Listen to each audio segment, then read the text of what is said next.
की समीक्षा की है और इसमें 3-4 इम्पोर्टेंट निर्देश दिए गए हैं। सभी एसडीएम सीईओज भी यहाँ उपस्थित थे और कृषि विकास के कृषि अधिकारी भी यहाँ पर उपस्थित थे।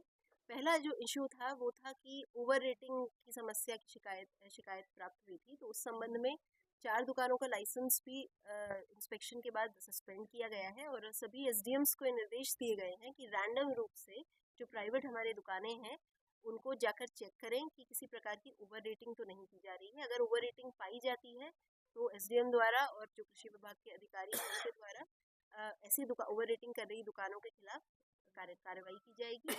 सेकंड जो इशू आ रहा था वो आ रहा था कि कुछ सेंटर्स जैसे कि अजनर, पनवाड़ी आदि में वहाँ पर बहुत ज़्यादा भीड़ भाड़ की शिकायत आ रही थी कि बहुत किसानों को वेट करना पड़ रहा है।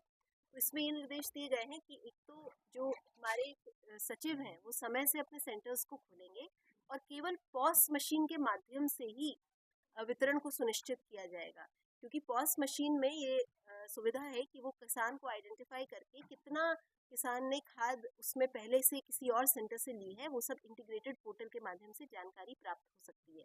तो हरगिज बिना पीओएस मशीन के कोई भी वितरण नहीं किया जाएगा। तीसरा निर्देश ये भी दिया गया कि पॉस मशीन में कोई भी अगर किसान जब आता है तो लगभग 7 से 8 मिनट का समय उसका रजिस्ट्रेशन होने में और उसका अंगूठा लगने के लिए लगता है। तो उस हिसाब से किसी भी एक दिन में लगभग 150 के आसपास किसानों को एक दिन में लाभान्वित करना ह्यूमनली पॉसिबल है। तो अगर कहीं किसी सेंटर पर 300 लोगों की भीड़ लग जाती है तो उन्हें नियमानुसार जो है टोकन वितरित किया जाए first come first serve basis पर, और जिन किसानों को जो पहले 150 किसान हैं उन्हें खाद बांटने के बाद जो बच जाते हैं उन्हें अगले दिन खाद को बांटा जाए। लेकिन ये नहीं हो पाएगा, ये पॉसिबल नहीं है कि एक दिन में 1000 लोगों को जो एक शिकायत प्राप्त हुई थी कि एक ही दिन में 1000 किसानों को जो है वितरण कर दिया गया। तो इस संबंध में सभी सचिवों को सचेत किया जाता है कि आप सिर्फ पॉस मशीन के माध्यम से वितरण कराएं और एसडीएम्स और सीओज वहाँ पर व्यवस्था बनाएं कि किसान को प्रॉब्लम ना हो। जो लाइन में लगे हैं उनको बताया जाए कि कोई शॉर्टेज जो है खाद की नहीं है, गोडाउन्स में भी खाद भरपूर मात्रा में अवेलेबल है और हमारे जो आउटलेट्स हैं उन पर भी निरंतर जैसे ही सूचना प्राप्त होती है खाद को भेजा जाता है।